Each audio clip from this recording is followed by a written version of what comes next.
And இந்த படத்தில் எனக்கு வந்து நம்ம லைஃப்பில் இருக்கக்கூடிய ஒரு பொண்ணு மாதிரி அவங்க இருக்கணும் அப்படின்னு நினச்சேன். ரொம்ப ஓவர்ட்லி கிளாமரஸாக இந்த சினிமாவில் வர அந்த கேர்ள்ஸ் மாதிரி இல்லாமல் ஒரு நம்ம வீட்டில் தங்கக்கூடிய ஒரு young and nice girl and she's got her own ideology, she's got her own mind. And அந்த ஒரு கேரக்டரைசேஷனுக்குள்ளே நான் தேடிட்டு இருக்கும்போது எனக்கு மஞ்சுமா ரொம்ப ஆப்டாக இருந்தாங்க. நீங்கள் படம் பார்த்தீங்கன்னா உங்களுக்கு நான் அது ஏன் சொல்கிறேன் அப்படின்னு உங்களுக்கு புரியும். அந்த டெஃபினேஷன் எனக்கு என்னன்னே தெரியல, எனக்கு புரியல. And maybe I don't understand that at all. Okay. But I had a great time working on that film, and I can vouch for the fact that Ajit sir had a great time working on that film. If you ask me, I would prefer Yennai Arindhal as a film that I'd like to watch in the theatre any day than a Veeram or a Vedalam or a villain or a hero. ரெண்டு பேருமே ஒரே இன்சிடென்ட்டால் பாதிக்கப்பட்டிருப்பாங்க. ஆக்சுவலாக இந்த version வந்து US and Overseas prints release ஆன வெர்ஷனில் இந்த version இருக்கும். Tamil version இங்கே டொமஸ்டிக்காக ரிலீஸ் பண்ண வெர்ஷனில் இது இல்லை. நாளைக்கு மத்தியானம் வரைக்கும் எனக்கு சவுண்ட் ஒர்க் இருக்குது. படத்தில் சவுண்ட் மிக்ஸோடைய ஒர்க் போயிட்டுருக்கு. இது வந்து சிம்பு லேட்டாக டப் பண்ணனால மட்டும் இல்லை.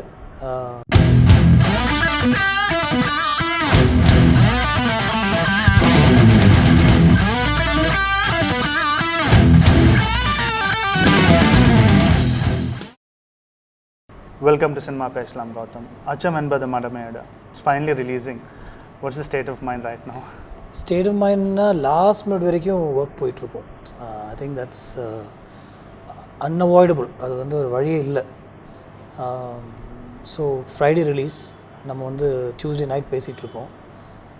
நாளைக்கு மத்தியானம் வரைக்கும் எனக்கு சவுண்ட் ஒர்க் இருக்குது. படத்தில் சவுண்ட் மிக்ஸோடைய ஒர்க் போயிட்டுருக்கு. இது வந்து சிம்பு லேட்டாக டப் பண்ணனால மட்டும் இல்லை, ஒரு எஸ்தட்டிக்காக அதை வந்து கொஞ்சம் ஒர்க் பண்ணி செதுக்கி ஒன்று பண்ணுவோம் இல்லையா, அந்த ஒர்க் தான் போயிட்டுருக்கு. We have that leverage. இந்த தமிழ்நாடு பிரிண்ட்ஸ் மட்டும் இன்னும் கொஞ்சம் ஒர்க் பண்ணி கடைசி நிமிஷம் வரைக்கும் ஒர்க் பண்ணலான்ற ஒரு ஃபீல் இருக்குது. ஸோ படம் எப்படி வந்திருக்கு, ஆடியன்ஸ் ரியாக்ஷன் எப்படி இருக்கும், அதுக்கெல்லாம் யோசிக்கிறதுக்கு டைமே இல்லை. இன்னும் we just try to make the film look good, அவ்வளோதான். So that's my state of mind. It's peaceful right now. Okay, your last few films, including Yennai Arindhal, in fact even Varanam Ayiram எல்லாம் வந்துட்டு it released after a long delay for reasons unknown. Do you feel when you start your next project in the future, do you feel you can fix the release date in advance and start a project? இல்லை, I don't think you can ever do that. But having said that, இப்போ தனுஷோட என்னை நோக்கி பாயம் தொட்டம் ஒரு படம் பண்ணியிருக்கேன். we've shot 40 days. I finished almost the entire film. இன்னும் ஒரு 10 to 15 days படம் முடிஞ்சிடும். We can release in January. Okay. But if Dhanush says இல்லை ஏப்ரல்லே வாங்க அப்படின்னா we'll come in April. So I think இந்த கேள்விக்கு பதில் எப்படின்னா every film has a journey. இது வந்து நம்ம எந்த படம் ஸ்டார்ட் பண்ணும்போதுமே வந்து நாங்கள் வந்து ஒரு 2 years கழிச்சு ரிலீஸ் பண்ண நம்ம யோசிக்கவே மாட்டோம். ஒரு 5 to 6 months ஷூட் பிளானில் தான் போவோம். அதுக்கப்புறம் சில விஷயங்கள் ஏதாவது ஒன்று க்ராஸ் ஆகும். ஆர்டிஸ்ட் டேட்ஸ், அதுக்கப்புறம் அவங்க ஏதாவது ஒரு படம் பண்ண போயிடுவாங்க. ஃபைனான்ஷியல் இஷ்யூஸ் இருக்கும். ஸோ இது வந்து these are things are not in your control at all. But like I said, every film has a journey and a destiny about it. அது இந்த டேட்டுக்கு தான் வரும் அப்படின்னு அந்த படத்துக்கு தெரியும், நமக்கு தெரியுதோ இல்லையோ. I believe in that. Right. Okay. Because the reason I asked you is, a lot of, at least in Bollywood, they announce the release date much in advance. Yeah. So does it mean that அவங்க நிறைய planning பண்ணுவாங்க, எங்க probably we lack that? Do you feel so? இல்லை, அப்படிலாம் இல்லை. The same amount of planning goes into our films also. என்னுடைய படங்களில் ஒரு 80% planning இருக்கும். அந்த லாஸ்ட் ஒரு 20% of the script வந்து I leave it open always. And then as the script unfolds, as shoot unfolds, I work around it. So planning more professional, அதெல்லாம் we are, அதில் எந்த டவுட்டும் இல்லை. பட் சில விஷயங்கள் வந்து அந்த படத்தை வந்து கொஞ்சம் டைம் எடுக்கிற மாதிரி பண்ணும், அது நம்ம கண்ட்ரோல்லே இருக்காது. இன் யுவர் ஃபிலிம்ஸ் இப்போது அச்சம் என்பது மடமையாட எடுத்துக்கிட்டா, நம்ம எப்பவுமே காப்ஸை வந்து ரொம்ப க்ளோரிஃபை பண்ணி அந்த மாதிரி நல்ல காப்ஸ் தான் பார்த்துருக்கோம் உங்களோட ஃபிலிம்ஸில். இப்போது Achcham Enbadhu Madamaiyada Baba Sehgal is playing negative cop, அது வந்து ட்ரெய்லரில் வர ஒரு ஷார்ட்டை பார்த்து சொல்லுங்களா? Okay okay. அந்த கேரக்டரைசேஷன் இப்போ எப்படி அது வந்திருக்கு? இல்லை, ஒரு சிஸ்டம்னு எடுத்துக்கிட்டிங்கன்னா அதில் கண்டிப்பாக நான் நல்லவங்க கெட்டவங்க அப்படின்னு நான் சொல்ல விரும்பல. பட் அந்த சிஸ்டமில் ஊறி வேறு வழியே இல்லாமல் சில பேர் இருப்பாங்க. புதுசாக வரவங்க, இப்போது காப்ஸ் அப்படின்னு எடுத்துக்கிட்டோம்னா, போலீஸ் டிபார்ட்மெண்ட் எடுத்துக்கிட்டோம்னா, அது வந்து ஒரு ஃபேண்டாஸ்டிக்கான ஒரு சப்ஜெக்ட் அனலைஸ் பண்ணுறதுக்கு. புதுசாக வரவங்க ஒரு ஐடியாலஜியோடு வருவாங்க. பட் சிஸ்டமில் ஊறி கிடக்கிறவங்க வந்து they'll work a certain way. So அவங்க நல்லவங்க கெட்டவங்க அப்படின்னு நம்ம சொல்லவே முடியாது. they work a certain way. அவன் ஒரு இன்ட்ராகேஷனை வந்து ஒரு சர்டன் வகையில் தான் அவன் ஹேண்டில் பண்ணுவான். ஒரு கேஸ் அவன்கிட்ட கொடுத்தா அவன் அந்த கேஸை வந்து அவனுடைய ஒரு பார்வையில் தான் அவன் ஹேண்டில் பண்ணுவான். என்னுடைய பார்வை அது வேறு மாதிரி இருக்கும். ஸோ இப்போதைக்கு நீங்கள் ட்ரெய்லர் பார்த்துட்டு அசியூம் பண்ணுறீங்க. But yes, he is a negative character in the film. அது இப்போ நான் சொல்லலாம். ஆனால் அதை நான் பேலன்ஸ் பண்ணியிருக்கேன் அப்படின்னு தான் நான் சொல்லணும். எனக்கு உண்மையிலே வந்து போலீஸை வந்து ஒரு பேட் லைட்டில் காமிக்க எனக்கு பிடிக்காது. இது வரைக்கும் நான் பண்ணதும் இல்லை. பட் இந்த படத்தில் I've taken that step but I've balanced it out also அப்படின்னு நான் நினைக்கிறேன். Okay, talking about your villains, ஸ்டார்டிங்லேருந்து லைக் மிலன் சோமன், ஜோதிகா, ஜீவன், இந்த மாதிரி ரொம்ப ஒரு அன்கேனியான சாய்ஸஸ் தான் எடுத்திருக்கீங்க. Arun, Vijay, despite the likes of இங்கே நாசர், பிரகாஷ்னு சொல்லி ரிப்பீட்டடாக இருக்கும்போதும் உங்களோட வில்லன்ஸ் மட்டும் ரொம்ப யூனிக்காக இருந்திருக்காங்க உங்களோட ஃபிலிம்ஸில் எல்லாத்துலேயுமே. ஸோ இந்த தாட் ப்ராசஸ் எப்படி வரும்? நீங்கள் you have a villain in mind and write down your script or? ஆமாம், actors I don't have in mind, but the கேரக்டரைசேஷனை பொறுத்த வரைக்கும் the stronger the villain, the stronger the protagonist becomes அப்படின்றது தான் என்னுடைய தாட்டு. நம்ம அவருக்கு எவ்வளோ கஷ்டங்கள் கொடுத்து என்னெல்லாம் ஆப்ஸ்டக்கிள்ஸ் அவருடைய அந்த பாதையில் நம்ம போடுறோமோ the character becomes stronger. So அந்த வகையில் நீங்கள் எடுத்துட்டிங்கன்னா மின்னலே விட்டுருங்க, பட் ஃப்ரம் காக்க காக்க, வேட்டையாடு விளையாடு, பச்சைக்கிளி முத்துச்சரம் அண்ட் தென் என்னை அறிந்தால், இந்த படங்கள் எல்லாமே I wanted strong antagonist characters. And I think I've been fortunate to work with good actors also. Somewhere I think அந்த என்னை அறிந்தாலோட கேரக்டரைசேஷன் ரெடி பண்ணப்போ அருண் விஜய் பண்ணால் நல்லாயிருக்கும் அப்படின்னு எனக்கு பெருசாக கன்வின்ஸ் பண்ண தேவையில்லை. அஜித் சாரும் ஆமாம் நல்லா பண்ணுவார், வர சொல்லுங்கள் அப்படின்னு சொன்னார். And we all know what he did. So அது வந்து ஒரு கான்ஷியஸ் எஃபர்ட் எடுத்து பண்ணுறது இல்லை, ஆட்டோமேட்டிக்காக வந்து இது இப்படி தான் இருக்கணும் அப்படின்னு என் மனசுக்குள்ள ஒரு ஃபீலிங் எப்பவுமே இருக்கும். And I like handling those negative characters. Okay, but villains பற்றி பேசிகிட்டு இருக்கோம் and we been told Ennai Nokki Paayum Thotta you're introducing another new villain சொல்லிட்டு. ஸோ அது எவ்வளோ வரைக்கும் அது? இல்லை nothing like that. If you're talking about me acting, no, I've not acted. If you're talking about, we tried to cast some interesting people, but somewhere ஒரு பெரிய படம் பண்ணும்போது பெரிய ஆர்டிஸ்டோட டேட்ஸ் நமக்கு ஈஸியாக கிடைக்காது, அண்ட் தனுஷோட டேட்ஸ் நம்ம வேஸ்ட் பண்ணக்கூடாதுன்னு சொல்லிட்டு we've gone ahead with people who I am comfortable with, okay, and whom I think will be interesting to work with and stuff like that. So அந்த வகையில் என்னை நோக்கி பாயம் தோட்டல என் கூட ஒர்க் பண்ண ஒரு கேரக்டர் நான் வந்து இன்ட்ரடியூஸ் பண்ணியிருக்கேன் as an artist. Okay. And I think he'll go places அப்படின்னு நினைக்கிறேன். Okay. Definitely. Is he well known in the industry? He will be. Okay. And coming back to AYM, is it some way an extension of VTV, at least சிம்புவோட character நம்ம எடுத்துக்கிட்டோம்னா? இல்லை, the thing is you can VTVயில் இருக்கிற அந்த கார்த்திக்கு இந்த படத்தில் இருக்கிற அந்த ஹீரோவாக நீங்கள் அப்படியே பிளேஸ் பண்ணலாம். அதே மாதிரி ஒரு சூழ்நிலை, வீடு, அப்பா அம்மா, தங்கச்சி, friends, it's same kind of a characterisation. VTVயில் இருக்கிற கார்த்திக் வந்து he falls in love and at some point boy becomes man, and அந்த லவ் ஸ்டோரியோட இன்ஸ்பிரேஷனில் அவன் லைஃப்பில் அவனுக்கு ரொம்ப முக்கியமான ஒரு விஷயம் வந்து படங்கள், பீங் அ ஃபில்ம் மேக்கர். அந்த கதையை யூஸ் பண்ணி அவன் எப்படி ஒரு ஃபில்ம் மேக்கர் ஆனான்றது அந்த கதை ஆக்சுவலாக. Because most stories are drawn from real life and born out of pain அப்படின்னு நினைக்கிறேன். You go through certain pain, it reflects as a story for a film maker. So அதான் அந்த கேரக்டரைசேஷன். அதே கேரக்டரை இந்த சினாரியோவிலே கொண்டு வந்து இவனுக்கு ஒரு அப்பா அம்மா, தங்கச்சி, 2 தங்கச்சிங்க, அவனுக்கு ஃப்ரெண்ட்ஸு, அவனுடைய லைஃப்பில் ஒரு பொண்ணு வரா, அவங்க 2 பேரும் ஃப்ரெண்ட்ஸ் ஆகி ஒரு சர்டன் ஸ்டேஜில் ஒரு ஈக்குவேஷன் இருக்கும்போது ஒரு எலிமெண்ட் ஒன்று க்ரீப் ஆகுது அவங்களுடைய வாழ்க்கையில். That's a thrill element, that's a violent angle sort of a thing. அதை அவன் எப்படி ஹேண்டில் பண்ணுறான் அண்ட் அதனால் அவனுடைய டிரான்ஸ்ஃபர்மேஷன் என்ன அப்படின்ற ஒரு ரொம்ப சிம்பிளான ஒரு கதை தான் Achcham Enbadhu Madamaiyada. So it's not an extension of VTV, but it could be the story of Karthik a few years later and அவன் லைஃப் எப்படி மாறிச்சு அப்படின்ற ஒரு விஷயம் தான் அது. Okay okay. Do you think AYM வந்து VTVயோட ஒரு கமர்ஷியலைஸ்டு வெர்ஷன் சொல்லலாம்? ஆமாம், டெஃபினெட்லி. VTV வந்து இப்போ இந்த கமர்ஷியல் அப்படின்ற விஷயம் வந்து எனக்கு உண்மையிலே நான் பண்ண படங்கள் அப்படி பார்த்தா கமர்ஷியலே கிடையாது, இஃப் நீங்கள் அந்த கமர்ஷியல் டெஃபினேஷன் பண்ணிங்கன்னா. But these films have all collected a certain amount of money to the amount of money that we put in while making the film, and some have not collected also. But இந்த படத்தை பொறுத்த வரைக்கும் first வாட்டி அந்த கமர்ஷியலாகவும் கொஞ்சம் மாஸாக think பண்ணி ஒரு விஷயங்கள் பண்ணியிருக்கு அந்த படத்தில். அது சிம்புனால் மட்டுமே இல்லை, அந்த கதையிலே அது தேவைப்பட்டுச்சு அப்படின்னு நான் ஃபீல் பண்ணேன். அதை எப்படி வேணால் ஹேண்டில் பண்ணியிருக்கலாம், இன்னும் லவுடாக ஹேண்டில் பண்ணியிருக்கலாம். பட் நான் என்னுடைய அந்த ஒரு ரொம்ப ஓவராக பண்ணக்கூடாதுன்னு சொல்லி ஒரு லைன் நான் எனக்குள்ளேயே ட்ராப் பண்ணிப்பேன். அந்த லைனை கொஞ்சம் தாண்டிருக்காரு தவிர யூஸ்வலாக வர அந்த கமர்ஷியல் படங்களை தாண்டுவாங்க தெரியுமா, அந்த அளவுக்கு நான் தாண்டல. பட் எனக்கு இது புதுசு ஆக்சுவலாக, அந்த கிளைமேக்ஸை ட்ரீட் பண்ண விதம் அது எல்லாமே எனக்கு புதுசாக தான் இருந்தது ஆக்சுவலாக. இஸ் இட் பிகாஸ் நம்ம ஐ திங்க் என்ன இருந்த ரிலீஸ்க்கு அப்புறம் when we spoke once நீங்கள் சொன்னீங்க அந்த படம் வந்துட்டு it actually discovered the commercial side in you அப்படின்ட்டு.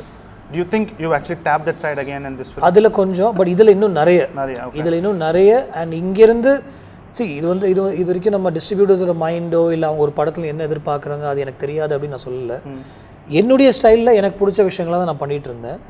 பட் இதுக்கு மேலே கொஞ்சம் அப்படி போகலாமா அப்படின்னு எனக்கு ஒரு தாட் வந்துட்டுருக்கு. அடுத்த படம் எழுதும்போதே let's cater to a certain kind of audience அப்படின்னு தோணுது எனக்கு. Why not? ஒரு 15-16 ஃபிலிம்ஸ் பண்ணியாச்சு, ஒரு நெக்ஸ்ட் 4-5 ஃபிலிம்ஸ் ஒரு சின்ன ஒரு ட்ராவல் ஒன்று போகலாமே அப்படின்னு. Okay, but despite you calling Yennai Arindhal your most commercial venture, அது வந்துட்டு like regular Ajith potboiler மாதிரி it wasn't a huge successful film. Is it because people label you நீங்கள் வந்துட்டு ஒரு elitist film maker, certain section of audience, especially multiplex ஆடியன்ஸ்க்காக படம் பண்ணுறீங்க? Do you feel அதனாலயா? உண்மையிலே I am not able to understand that at all. Okay, I think also how much we spent on that film and how much the film collected, அதுதான் அதில் வந்து அந்த success உடைய டெஃபினேஷன் அப்படின்னு நினைக்கிறேன். So this film was packed. It had lots of very big people working on the project, including heroines, music director, the hero and everything. And what we spent on production and then what the film collected. And the scale தான் அதில் வந்து வித்தியாசம் அப்படின்னு நினைக்கிறேன். I think appreciation came from various quarters, but we compare it to a Veeram or a Vedalam, maybe it didn't collect as much அப்படின்னு தான் அவங்க சொல்லுவாங்க. I really can't understand that. I'm still not able to understand why or why not. If you ask me, I would prefer Yennai Arindhal as a film that I'd like to watch in the theatre any day than a Veeram or a Vedalam. But obviously these are the films that collect more money. And the definition எனக்கு என்னன்னே தெரியல, எனக்கு புரியல, and maybe I don't understand that at all. But I had a great time working on that film, and I can vouch for the fact that Ajit sir had a great time working on that film. அந்த 6 months to 8 months எங்களுடைய இந்த interaction, அவர் கூட நாங்கள் பழகுனது, பேசினது, அவர் படம் பார்த்துட்டு என்கிட்ட சொன்னது எல்லாமே எனக்கு வந்து ஞாபகம் இருக்குது. And I will cherish that for ever. Will I be able to crack that and get in to the Vedalam Veeram kind of a mode? I don't know, but I want to. Okay, Yennai Arindhal நீங்கள் இப்போது 2 writers கூட work பண்ணியிருந்தீங்க, Kumar Raja and Sridhar Raghavan கூட. It's a kind of film where like உங்கள் ஒரு limelight எடுத்துக்கலாம்னு நீங்கள் தாராளமாக எல்லாமே நீங்களே பண்ணிட்டு இருக்கலாம். அந்த ஃபிலிமில் வந்து you mat one collaborative effort பண்ணி அந்த படம் பண்ணிங்க. ஸோ இந்த ரைட்டர்ஸ் கூட ஒர்க் பண்ணுறதுல வந்து இங்கே தமிழில் வந்து இன்னும் அந்த இல்லை, எனக்கு எப்போதுமே அதுதான் ஒரு ஆசை. From my first film I have tried collaborating with writers, but somewhere அது என்னுடைய சென்சிபிலிட்டிஸ் வந்து whether they good sensibilities or not, என்னுடைய சென்சிபிலிட்டிஸ் மேட்ச் ஆகலை அப்படின்னு தான் எனக்கு தோணும். ஸோ வேறு ஏதோ ஒரு ஜோனுக்குள்ளே போயிட்டுருக்கு, நம்ம இன்ஷியலாக ஒரு தாட்குள்ளே போனோம், இது வேற எங்கேயோ போயிட்டுருக்குன்னு சொல்லி நான் விலகி வந்துட்டு நானே எழுதிடுவேன். And I write very reluctantly. I don't like to write these days especially. I hope somebody can give me a script. அந்த ஸ்கிரிப்ட் எனக்கு பிடிக்கும், அப்படியே கொண்டு போய் எழுதி இறங்கி ஷூட் பண்ணலான்றது நான் ரொம்ப நல்லா பண்ணுவேன்னு எனக்கு தெரியும். பட் சம்வேர் என் மைண்டில் இருக்கிற அந்த ஒரு தாட்லேருந்து ரொம்ப விலகி இருக்கிறதுனால நானே உட்காந்து எழுதி என் மைண்டுக்குள்ளே ஃபிட் பண்ணி நான் பண்ணுற விஷயங்கள் தான் எல்லாமே. அதில் கூட பார்த்திங்கன்னா அவங்க வந்து அந்த படத்தில் ரைட்டர்ஸாக அவங்க ஒர்க் பண்ணல. நான் ஒரு ஸ்க்ரீன் ப்ளே ரெடி பண்ணி அவங்கள்ட்ட ஒரு டிஸ்கஷன் லெவலில் அவங்க 2 பேரையும் தனித்தனியாக நான் உட்காந்தேன். ஃபஸ்ட்டு ஸ்ரீதர் உட்காந்தார், அவர் எனக்கு இந்த விஷயங்கள் பிடிச்சிருக்கு, ஏன் இது இருக்கணும், இது இப்படி இருக்கலாமா, ஏன் இப்படி போகக்கூடாது, இது நல்லா இருக்குது அப்படின்னு எனக்கு ஒரு ஐடியா ஒன்று கொடுத்தாரு. குமார் ராஜாட்ட உட்காரும்போது அதுவும் ஒரு 2-3 days டிஸ்கஷன் தான். ஃபஸ்ட்டு கதை சொன்னேன், அடுத்த நாள் வந்து ஏன் கௌதம் ஏன் இப்படி இருக்கக்கூடாது அப்படின்னு ஒரு விஷயம் கேட்டார். இந்த ஆங்கிள் ஏன் இதுக்குள்ளே கொண்டு வரது எனக்கு பிடிச்சிருக்கு. ஸோ அதை நான் படத்துலேயே வச்சுருந்தேன். அதுக்கு தான் I want to give them credit. But I'm hoping I'll be able to work with writers like that in the future. இந்த கிளைமேக்ஸ் சீனில் என்ன இருந்தால் அந்த voice over with Arun Vijay அது வரும். அரண்ய காண்டம்லேயும் அந்த மாதிரி ஒரு கிளைமேக்ஸ் இருக்கும். Was that inspired? இல்லை இன்ஃபேக்ட் நாட் அட் ஆல். எனக்கு குமார் ராஜா எனக்கு சொன்ன விஷயம் வந்து 2 பேருடைய கதையும் பேரலாக ட்ராவல் ஆகுதுன்னு வச்சுக்கோங்களேன். ஒரு வில்லன், ஒரு ஹீரோ, 2 பேருமே ஒரே இன்சிடெண்ட்டால் பாதிக்கப்பட்டிருப்பாங்க. ஆக்சுவலாக இந்த வேர்ஷன் வந்து US and Overseas prints release ஆன வேர்ஷனில் இந்த வேர்ஷன் இருக்கும். தமிழ் வேர்ஷன் இங்கே டொமஸ்டிக்காக ரிலீஸ் பண்ண வேர்ஷனில் இது இல்லை. Instead of just making it a story about Sathyadev, why can't it be a story of 2 people? 2 பேரும் ஒரே இன்சிடெண்ட்னால எஃபெக்ட் ஆகி அவங்க லைஃப் மாறுது. அவங்க அப்பா இறந்ததுனால ஒருத்தன் வந்து போலீஸ் ஆகணும்னு விரும்பி கெட்டவங்களை ஒரு விதமாக நான் ட்ரீட் பண்ணும் அப்படின்னு சொல்லி அவன் போலீஸ் ஆகிறான். ஒரு கெட்டவன் ஒருத்தனை ரெஸ்டாரண்ட்டில் சுடுறான்றதை அங்கே ஒர்க் பண்ணுற ஒரு பையன் பார்த்துட்டு நான் இவனை மாதிரி ஆகணும் அப்படின்னு அவன் முடிவு பண்ணுறான். இதுதான் அவர் சொன்ன விஷயம். ஆக்சுவலாக இது எனக்கு பிடிச்சது. அண்ட் இதை வந்து நான் ஷூட் பண்ணி நான் ரெடி பண்ணி வச்சு இந்த படத்துலேயே இது இருந்தது. But towards the end producer சில பேர் டிஸ்கஸ் பண்ணும்போது இது வேண்டாம், let it be a story of a hero அப்படின்னு சொன்னால அது edited it out. எனக்கு அந்த ஐடியா பிடிச்சதுன்றதுனால நான் அதை வச்சுருந்தேன். அதுதான் குமார் ராஜாவுடைய கான்ட்ரிபியூஷனாக இருந்தது அந்த படத்தில். ஓகே, நீங்கள் you just know call yourself reluctant writer. அதனால do you think பிகாஸ் நீங்கள் Yennai Arindhal கூட when it was getting delayed, you started Simbu's project. The Simbu project delay ஆனால you started Dhanush project. So is it because you're a reluctant writer, you have these ideas and you want to execute them? Is it அதனால தான் நீங்கள் வந்துட்டு you jump between projects? இல்லை nothing like that. We want to finish. ஒரு படம் முடிச்சு தான் அடுத்த படத்துக்குள்ளே போகணும் அப்படின்றது தான். Yennai Arindhal ஸ்டார்ட் பண்ணுறதுக்கு முன்னாடியே சிம்புவுடைய படம் ஷூட்டிங் ஸ்டார்ட் பண்ணிட்டோம். அப்போ அஜித் சாருடைய இந்த ஆஃபர் வந்தப்போ நான் சிம்புட்டு சொல்லி எனக்கு இது ஒரு பெரிய பிரேக்காக இருக்கும்னு சொல்லி தான் நான் அந்த படம் எடுத்து பண்ணேன். அந்த படம் ஷூட்டிங் முடிஞ்சதுக்கப்புறம் தான் வி வென்ட் டு சிம்புஸ் ஃபில்ம். அந்த படம் ஷூட்டிங் நடுவில் நான் பண்ணவே இல்லை. ஓகே. சிம்புடைய ஷூட் போயிட்டு இருக்கும்போது ஃபுல் டாக்கி போர்ஷன் முடிச்சிட்டோம். அந்த தள்ளி போகதே சாங்கும் கிளைமேக்ஸில் ஒரு சீன் மட்டும் ஷூட் பண்ணோம். ஒரு 3 months பிரேக் இருந்தது. அந்த டைமில் தனுஷ் சும்மா ஒரு ஸ்கிரிப்ட் இந்த மாதிரி கொடுத்தப்போ எனக்கு பிடிச்சிருக்கு பண்ணலாம் அப்படின்னு சொன்னார். நான் நிறைய இந்த மாதிரி எழுதி வச்சிருக்கேன். ஆக்சுவலாக ஒரு 75-80% ஸ்கிரிப்ட்ஸ் நிறைய நான் எழுதி அப்படி வச்சிருக்கேன். அதில் ஒன்று கொடுத்தப்போ எனக்கு பிடிச்சிருக்கு பண்ணலாமான்னு சொன்னார். I told Simbu only and I started that film. அது ஒரு 45-50 daysல என்னால் ஒரு 80-90% ஃபில்ம் என்னால் முடிக்க முடிஞ்சது ஆக்சுவலாக. ஓகே. இப்போ இந்த ஸ்டேஜில் இந்த படம் முடிச்சு தான் நான் அடுத்த படம் ஸ்டார்ட் பண்ணுவேன். ஏன்னா இப்போ ரைட்டிங் மெட்டீரியல் என்கிட்ட எதுவுமே ரிட்டன் மெட்டீரியல் என்கிட்ட எதுவுமே இல்லை. ஸோ இது முடிச்சு தான் I need to start writing. This is where I become reluctant again. Okay. Now I'm hoping somebody will give me a script, I'll be able to make it. Okay.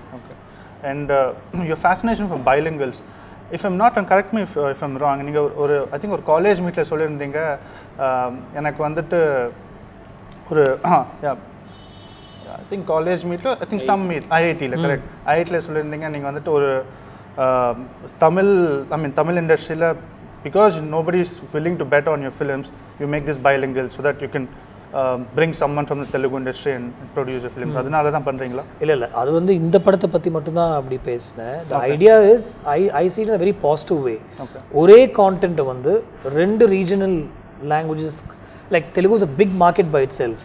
And அங்கே இருக்கிற audience வந்து தமிழ் படம் பார்க்க மாட்டாங்க. இங்கே இருக்கிற audience ஒரு 90% தெலுங்கு படம் பார்க்க மாட்டாங்க. So same content can be leveraged across both the states, both the regions, both the லாங்குவேஜ்ன்றது ரொம்ப ஒரு நல்ல விஷயம் அப்படின்னு தான் எனக்கு தோணுது. ஓகே. அண்ட் ஆர்டிஸ்ட் டிஸ்டர்ப் பண்ணாமல் செட்ஸ் எல்லாம் காமனாக வச்சு மற்ற ஹீரோயின் அண்ட் சில ஆர்டிஸ்ட்லாம் காமனாக வச்சு you can easily handle 2 films. Only the heroes can change because the market is driven by the heroes. Right. So I like that as a filmmaking sort of a technique itself. சில பேர் யோசிப்பாங்க இல்லை ஒரு படம் அப்படின்னு ஒரு கதை எழுதணும்னா, ஒரு படத்துடைய கதை அப்படி எழுதணும்னா அந்த கதைக்கு ஒரு கேரக்டரிஸ்டிக் இருக்குல்ல, அந்த கேரக்டர் ஒரு ஆர்டிஸ்ட் தானே பொருந்தும். அதே கேரக்டர் இன்னொரு ஆர்டிஸ்ட் எப்படி பண்ண முடியும்? இல்லை நீ இப்போ வந்து தேவர் மகன் வந்து கமல் சார் இல்லாமல் வேற யாரா நம்ம பண்ணி யோசிக்க கூட முடியாது. பட் அதே தேவர் மகனை வேற ஒரு ஆர்டிஸ்ட் அனில் கபூர் பண்ணார்ல கொஞ்ச நாள் கழிச்சு. So there was a little comparison and you look at both the films. அந்த மாதிரி தான் I thought the script Kamal sir பண்ணுவார், அட் த சேம் டைம் வேற ஒரு ஆர்டிஸ்ட் பண்ணால் அது ஒரு பியூட்டிஃபுல்லான ஒரு விஷயம் அப்படின்னு தான் எனக்கு தோணுச்சு. அந்த மாதிரி தான் சிம்பு வச்சு வினய் தாண்டி பண்ணும்போது தெலுங்குல எனக்கு நாகசேத்தினி வச்சு பண்ணால் ஒரு நல்ல விஷயமா இருக்கும் அப்படின்னு சொல்லி அங்கே பண்ணேன். இந்த படம் எப்படி ஸ்டார்ட் ஆச்சுன்னா, இங்கே வந்து எனக்கு ஃபண்டிங் இனிஷியலாக இந்த படத்துக்கு எனக்கு கிடைக்கல. ஸோ அங்கே வந்து சேத்தனியா வச்சு பண்ணால் கொஞ்சம் ஃபண்டிங் எனக்கு கிடைக்கும்னு சொல்லி ஐ handle both the productions with the funding that came from that film. Now the scenario is completely different தோ. இந்த படம் ஒரு 3/4 முடிச்சுட்டு டுவர்ட்ஸ் ரிலீஸ் வரும்போது the market of this film is completely turned and changed and become for the better and stuff like that. But initially we didn't find funding very easy. So, okay. Yeah. But in the bilingual shoot பண்ணும்போது especially let's talk about AYM. Simbu பண்ணியிருக்காரு, சேத்தன்யா பண்ணியிருக்காரு. I'm sure same scene நீங்கள் 2 பேர் shoot பண்ணியிருப்பீங்க back to back. So இப்போ ஒரு scene Simbu பண்ணக்கப்புறம் let's say Chaitanya is doing, Simbu வந்துட்டு 1 மீட்டரில் பண்ணியிருப்பார், சேத்தன்யா கூட 1 மீட்டரில் பண்ணியிருப்பார். How do you decide that okay இந்த ஷாட் நல்லா இருக்குது, இவர் இந்த ஷாட் நல்லா பண்ணியிருக்காருன்னு? Don't you get little biased அந்த மாதிரி டைமில்? இல்லை, see Simbu is definitely a very natural actor and superior actor also. Lots of experience. It comes very easy to him. Chaitanya is somebody you talk to and get stuff out of. He's not a natural actor. நீங்கள் கொஞ்சம் பேசி இப்படி தான் பண்ணணும், இப்படிலாம் இருக்குது, இந்த மூடு தான் அப்படின்னு சொல்லி he's become so much I don't want to use the word better, but he's much more seasoned now than Yennai Chesave. Okay. So he understands the game now. Right. He knows இந்த மீட்டருக்குள்ளே இவ்வளோ தான் பண்ணணும், இல்லை இன்னும் கொஞ்சம் பண்ணலாம், plus என்கிட்ட வரும்போது கொஞ்சம் பண்ணலாம் அப்படின்னு அவருக்கு தெரியும். But to answer your question directly, நான் எப்போதுமே சிம்பு வச்சு இந்த ஷார்ட் எடுத்துட்டு அதுக்கப்புறம் சேத்தனா வச்சு எடுக்க தான் நான் விரும்புவேன். ஸோ என்னுடைய அந்த மீட்டர் என் மைண்டில் இருக்கிற அந்த விஷயம் வந்து எனக்கு சிம்பு ஒரு ஸ்டைலில் பண்ணுவார்ல, அப்போது என் மைண்டில் ஒரு இது செட் ஆகிடும். அதனால் ஐ டெல் ஹிம் இப்படி பண்ணலாமா அப்படின்னு கேட்பேன். அவர் அதை ஒரு ஸ்டைலில் பண்ணுவார். நான் ஒரு சின்ன மீடியாவாக நான் வந்து டிசைட் பண்ணி நான் போயிட்டே இருப்பேன். Okay. So I take the best from both. Sometimes Naga Chaitanya பண்ண ஒரு விஷயத்தை என் மைண்டில் வாட் எவர் இட் இஸ், உங்கள் மைண்டில் இருக்கிற விஷயத்தை somebody has to give you a performance based on that. இப்படி பண்ணலாமா அப்படின்னு கேட்பேன். நீங்கள் பாருங்க நான் ஒன்று பண்ணுறேன் அப்படின்னு அவர் சொல்லுவார் Simbu. So it's always work like that for me. Okay, interesting. உங்களோட ஃபிலிம்ஸில் இந்த ஹீரோயின்ஸ் எல்லாமே ஸ்டார்டிங்கில் இருந்தும் சரி, சமந்தாவை வந்து இன்ட்ரடியூஸ் பண்ணிங்க. இப்போ த்ரிஷாக்கெலாம் வந்து ஒரு நியூ மேக் ஓவர் கொடுத்தீங்க. ஹேமானிகா அண்ட் அதுக்கு முன்னாடி விடிவிலையும் பயங்கர மேக் ஓவர் இருந்தது. அகைன் இப்போ மேகா ஆகாஷ் வந்து ஒரு காஃபி ஷாப்பில் பார்த்தா நீங்கள் ஸ்பாட் பண்ணீங்கன்னு சொல்லியிருக்காங்க. So you have a great eye for அந்த டேலண்ட்டுக்கு. இப்போது இந்த படத்துலையும் மஞ்சிமாவை ஸ்பாட் பண்ணியிருக்கீங்க. இந்த விஷயம் எப்படி? அது எப்படின்னா it's it's it's an I yes, but somewhere அந்த அந்த கேரக்டரைசேஷன் எழுதுனதுக்கப்புறம் இப்போ மேகாவை பொறுத்த வரைக்கும் அவங்களை நிறைய தடவை நான் காஃபி ஷாப்பில் பார்த்துருக்கேன். அண்ட் அவங்க ஏற்கனவே வந்து ஒரு மணி சார் ஸ்க்ரீன் டெஸ்ட் பண்ணாருன்னு சொல்லி அவங்க ஃபோட்டோஸ் கொஞ்சம் வெளில வந்தது ஆக்சுவலாக ஒரு 4-5 இயர்ஸ் முன்னாடியே.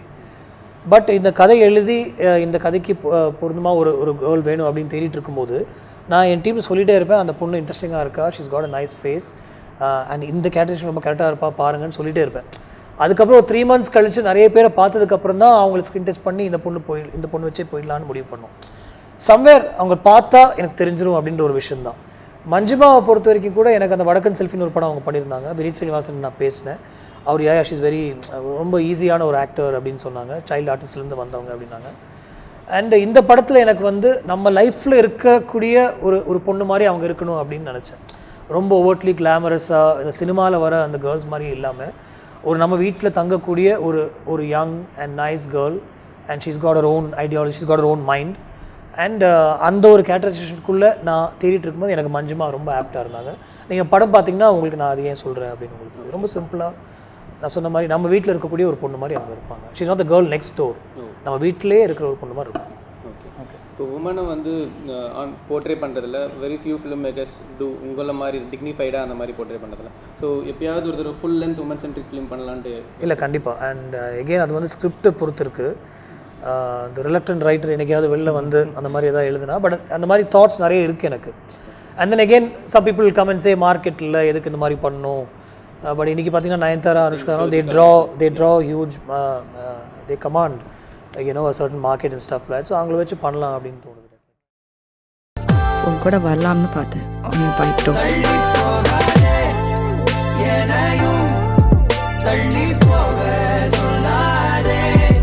யூஸ்வலாக பண்ணுற விஷயத்தை விட இது ஒரு போன் சுப்ரிமசி, போன் ஐடென்டிட்டி மாதிரி ஒரு ஃபில்மாக இருந்தது. இன்ஃபேக்ட் தனுஷ் படத்தில் அது பண்ணவே கூடாது அப்படின்னு நினச்சிட்டு ஒரு ஸ்கிரிப்ட் எழுத ஆரம்பித்தேன். அந்த சாங் பார்த்துட்டு தான் கமல் சாருக்கு இன்னும் இன்ட்ரெஸ்ட் வந்துச்சு. ஆக்சுவலாக அந்த படத்தில் இன்னும் பண்ணும், நிறைய பண்ணும் அப்படின்ற ஒரு ஃபீல் வந்தது. அந்த ஒரு ஈர்ப்புன்னு சொல்லுவாங்க தெரியும், அதுவும் சிம்புட்டு இருக்கும். With Vijay it's a different ball game. Gautham, நீங்கள் ரீசெண்டாக பெல்லி சூப்பில் இந்த தெலுங்கு படத்தோட remake rights you acquired. Any plans of making these small kind of films, say with a relatively new cast? I know you made Nadunushin Naigal, but probably revisiting something like that on a very small scale. Yeah, definitely. Any concrete plans na அந்த மாதிரி பர்டிகுலராக இப்போ எதுவுமே இல்லை. But we're always on the lookout for scripts. Okay. அந்த பெல்லிச்சூப்பில் படம் பார்க்கும்போது இது பண்ணால் நல்லாயிருக்கும் அப்படின்னு தோணுச்சு. அண்ட் ஆப்வியஸ்லி இங்கே தமிழ் இண்டஸ்ட்ரியில் நிறைய பேர் அந்த ரைட்ஸ் வாங்க ட்ரை பண்ணிகிட்டு இருந்தாங்க. ஸோ ஆட்டோமேட்டிக்காக ப்ராஜெக்ட்க்கு ஒரு பஸ் இருந்தது. Fortunately we got the rights and we are almost setting it up now to make a Tamil version. But நிறைய இந்த மாதிரி ஒரு ஸ்மால் பட்ஜெட் ஃபில்ம்ஸ்க்கு உண்டான கதைகள் நான் கேட்டுட்டு தான் இருக்கேன். ரீசெண்டாக கூட met one guy, very interesting story he came up with. அதுவும் இப்போது எல்லாமே செட் ஆச்சுன்னா we thought we'll produce it. So அந்த முயற்சி போயிட்டு தான் இருக்குது definitely. Okay, but will you direct a see for me again like how Nadunushin Naigal started over one discussion, even though it's a wrong example. விண்ணித்தாண்டி வருவாயே itself was supposed to be a film like that only. அது வந்து ஒரு பெரிய hero வச்சு ஒரு பெரிய பட்ஜெட்டாக பண்ணணும்னு நினைக்கவே இல்லை. It's not a big budget film anyway. But அது வந்து ஒரு நியூ கமர்ஸ் வச்சு போகலான்ற ஒரு பிளானில் தான் நான் ஃபஸ்ட் இன்ஷியலாக இறங்கினேன். பட் ஆப்வியஸ்லி இந்த ஸ்கேலில் பண்ணுறதுக்கு இன்னும் கொஞ்சம் feasible-ஆக இருந்தால் பெட்டராக இருக்கும் அப்படின்னு சொல்லி தான் we brought in Simbu and Trisha at that point, and then Rahman sir's music came in and it became bigger and stuff like that. So my first thought always is to make a safe film. நம்ம கம்ஃபர்டபுளாக இருக்கிற ஆர்டிஸ்டோட work பண்ணணும், ஒரு நம்ம comfort zone லெவல்ஸில் இருக்கிற ஒரு டீமோட ஒர்க் பண்ணணும் தான் எப்போவுமே நினைப்பேன். and then slowly it starts getting mounted on a bigger platform. Minnale and Kaakha முடிஞ்சதுக்கப்புறமா யூ டிட் பச்சைக்கிளியை முதிச்சரம், ஒரு பயங்கர யூட்டான இருந்தது அந்த 2 ஜானருக்கும் இதுக்கும். அதுக்கப்புறம் அகைன் வாரணமாயிரம் அண்ட் விடிவி பண்ணதுக்கப்புறம் you did Nadunisi Naaygal. So இப்போ அர்பன் ரொமான்ஸில் வந்து you are highly successful. What made you go to those, அந்த திருப்பி ஒரு ஜானர் பிரேக் பண்ணி பண்ணணுன்றதுக்கு என்ன இது ரீசன் வந்து? இல்லை, ஐ திங்க் எனக்குள்ளே எப்போதுமே அந்த ஒரு ஸ்ட்ரீக் இருக்குது. லைக் காக்கா காக்கா இட் செல்ஃப் அது வந்து ஒரு பியூர் லவ் ஸ்டோரின்னு சொல்ல முடியாது. அதில் ஒரு த்ரில்லர், ஒரு க்ரைம் ஆங்கிள் எல்லாமே அதில் இருக்கும். ஐ திங்க் எனக்கு அது ரொம்ப இந்த ஜானரும் அதையும் ஹேண்டில் பண்ணுறது எனக்கு வந்து ரொம்ப ஈஸியாக வரும். அண்ட் எனக்கு ஆக்ஷன் எழுதணும், அதில் ஒரு க்ரைம் ஆங்கிள் ஃபிட் பண்ணணும், ஒரு த்ரில்லர் ஃபீல் அது இருக்கணும். And to right about characters are slightly edge I like and it comes easy also to me. So இப்போது சிம்புடைய படம் முடிச்சுட்டு அடுத்த எஃபர்ட்டும் அந்த மாதிரி ஏதோ ஒன்று எழுதலாமா அப்படின்ற ஒரு முயற்சியில் தான் நான் இருக்கேன். ஆக்சுவலாக சிம்புவோட படத்தை பொறுத்த வரைக்கும், இந்த அச்சம் என்பது மடமை பொறுத்த வரைக்கும் இந்த அந்த 2 ஜானருமே இதுக்குள்ளே ஹேண்டில் பண்ண முடிஞ்சது ஆக்சுவலி என்னால். I want to bring in that crime angle in to a love story. Okay. And have you ever thought of I mean the kind of films நீங்கள் பண்ண படங்கள்லாம் urban செட்டப்பில் இருந்த படங்கள், have you thought of making something on a rural backdrop, rural landscape? இல்லை முன்னாடி இல்லை, but இப்போ ரொம்ப எனக்கு அது ஆசையாக இருக்குது. இன்ஃபேக்ட் 2-3 பேரை மீட் பண்ணப்போ கூட நான் சொன்னேன், எனக்கு இந்த மாதிரி ஒன்று ரெடி பண்ணி கொடுங்க, நான் டைரக்ட் பண்ணுறேன் அப்படின்னு கூட கேட்டிருந்தேன். ஓகே. அண்ட் ஐ திங்க் சில ஹீரோஸோட ஒர்க் பண்ணும் எனக்கு பிடிக்கும். லைக் இந்த சசிகுமாரோட ஒர்க் பண்ணுறதுக்கு கொஞ்சம் ட்ரை பண்ணேன். ஓகே. அவங்க சைட்லேருந்து ஒரு கதை சொன்னாங்க, அந்த கதையை கேட்டோம், இன்னும் கொஞ்சம் டெவலப் பண்ணி ரெடி ஆனதுக்கப்புறம் ஒர்க் பண்ணலாம் அப்படின்ற ஒரு மூடில் இருக்கேன். ஸோ அந்த முயற்சி போயிட்டு தான் இருக்குது. I want to get in to that side also. இந்த ஒரு சைடில் மட்டும் இல்லாமல் ஒரு ஸ்பெக்ட்ரமாக இருக்கணும் அப்படின்ற ஒரு எண்ணம் எனக்கு இருக்குது ஆக்சுவலாக, ஃபுல் ஃப்ளெஜ்டாக. ஓகே. உங்களோட டெக்னிக்கல் க்ரூவில் யூ ஹவ் சேஞ்ச், நிறைய பேர் கூட ஒர்க் பண்ணியிருக்கீங்க எல்லா டெக்னீஷியன்ஸ் கூடயும். பட் ஆந்தனி மட்டும் ரொம்ப நாளாக லாங் ஸ்டாண்டிங் கொலாபரேட்டராக இருந்திருக்காரு. ஸோ அவரோட அகைன் அண்ட் அகைன் ஆந்தனி கிட்ட போகிறதுல அந்த கம்ஃபர்ட் ஜோன் உங்களுக்கு அந்த எக்ஸ்பீரியன்ஸ் என்ன? ஆக்சுவலாக ஆந்தனி மட்டும் இல்லை, நீங்கள் பார்த்தீங்கன்னா ஒரு கோர் டீம் வந்து எப்போதுமே ஒரு ஆந்தனி, ரஜீவன், அப்புறம் நான் ஸ்க்ரீனுக்கு பின்னால் இருந்து ஒர்க் பண்ணுறவங்க எல்லாருமே வந்து ஒரு கான்ஸ்டண்ட்டாக இருக்கிறவங்க தான். I like that comfort zone. அதனால் வந்து ஒரே மாதிரி படங்கள் தான் வரும் அப்படின்னு நான் நினைக்கிறது இல்லை. அவங்களும் இதில் என்ன செய்வாங்க, இந்த படத்தை கொடுத்தா ஆந்தனி என்ன பண்ணுவார், என் மைண்டில் ஒரு எடிட் பேட்டர்ன் வச்சு தான் நான் படமே ஷூட் பண்ணுவேன். அதையும் தாண்டி அவர் ஒன்று கொடுப்பாரா அப்படின்ற ஒரு தாட்டில் தான் நான் அவரோட ஒர்க் பண்ணுறது. And we vibe really well. And ஒரு கம்ஃபர்ட் ஜோன் இருக்கும்போது why not, like Thamarai for example, இவங்க 2 பேர் மட்டும் இல்லாமல் இந்த மாதிரி ஒரு சுச்சுவேஷன் சொன்னால் அவங்க அதுலேருந்து எப்படி ஒர்க் பண்ணுவாங்க, எனக்கு எவ்வளோ ஆப்ஷன்ஸ் கொடுப்பாங்க. அண்டு அவங்களுடைய வரிகள் வந்து ப்ரோஸ் மாதிரி இருக்கும், மோர் தென் போய்ட்ரி. ஒரு கதை சொல்கிற மாதிரியே இருக்கும், இல்லை ஒரு இன்சிடென்ட் டிஸ்கிரைப் பண்ணுற மாதிரியே இருக்கும் அவங்களோட லிரிக்ஸ். எனக்கு அது ரொம்ப பிடிக்கும். ஸோ அது ஒரு கம்ஃபர்ட் ஜோனுக்குள்ளே இறங்கி ஒர்க் பண்ணதுக்கப்புறம் you don't feel like working with other people mainly. நீங்கள் வந்துட்டு all your assistants and people who worked with you, somewhere வந்துட்டு உங்கள் மேனரிசம்ஸ் அப்படியே அவங்கள வந்துடுது. ஃபார் எக்ஸாம்பிள் மகிழ் திருமணி, அவர் பேசுகிறது கூட நீங்கள் பேசுகிற மாதிரியே இருக்குது.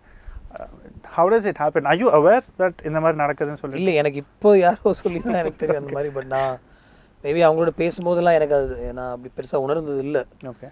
இப்போ சில பேர் சொல்லி தான் நான் தெரிஞ்சுக்கிட்டேன். இப்போ என் கூட ஒர்க் பண்ணுற சூர்யா என்ன மாதிரி பண்ணுவான்னு இப்போ கூட பேசிகிட்டு இருந்தாங்க ஆக்சுவலாக. ஓகே.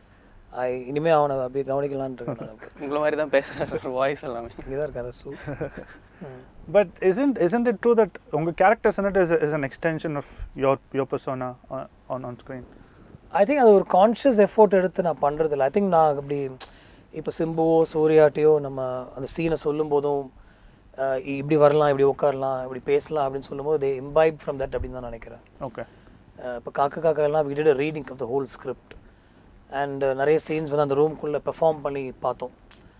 படம் பண்ணும்போது நானே மறந்துருக்கலாம், பட் சூர்யா என்கிட்ட சொன்னார், இல்லை நீங்கள் அந்த வாட்டி அப்படி பண்ணீங்க, நான் அது மாதிரி பண்ணுறேன் அப்படின்னு எனக்கு ஞாபகம் இருக்குது அவர் சொன்னது. Okay. So I think they take from that. அது ஒரு கான்ஷியஸாக நான் பண்ணுறதில்ல. இந்த ரைட்டிங்கில் வந்து என்னுடைய எக்ஸ்டென்ஷன்ஸ் நிறைய இருக்கும். நான் பேசினதும் நான் இருந்த சுச்சுவேஷன்ஸ் நிறைய நான் கொண்டு வந்து அதுக்குள்ளே கொண்டு வந்துடுவேன். இப்போ இந்த அச்சமில் கூட பார்த்தீங்கன்னா அந்த பொண்ணோட அவர் வந்து கிட்டத்தட்ட ஒரு 30 days ஒரு வீட்டுக்குள்ளே அவங்க 2 பேரும் பேசுவாங்க. the whole film is built on that conversation between the two of them.